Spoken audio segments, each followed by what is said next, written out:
Hi అండి. ఇది చూడండి butterfly blouse yellow sari tissue sari yellow అన్నమాట. ఇది మాకు మంత్రాలయం కస్టమర్ పంపించారు. ఎలా ఉందో ఒక్కసారి చూడండి.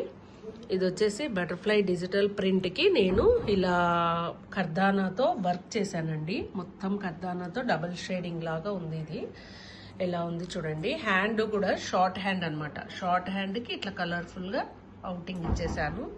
అండ్ నెక్కి వచ్చేసి లట్కన్స్ ఇచ్చేసాను. ఇలా లట్కన్ స్టైల్లో బూటీస్ కూడా చూడండి ఎంత హెవీగా బాగున్నాయో. అండ్ వీళ్ళు బోట్ నెక్ వద్దన్నందుకు నేను సైడ్కి ఇలా సెట్ చేశాను అనమాట. టాజిల్స్ కూడా చూడండి ఇలా 2 కలర్స్తో కొత్త మోడల్గా ఇచ్చేసాను. ఇలా జూట్ స్టైల్ టాజిల్స్ అనమాట. ఇవి కొత్తగా న్యూ లుక్ వచ్చాయి. చూడండి ఎలా ఉందో చూడండి. ఎలా ఉందో కామెంట్ చేయండి. Okay, thank you.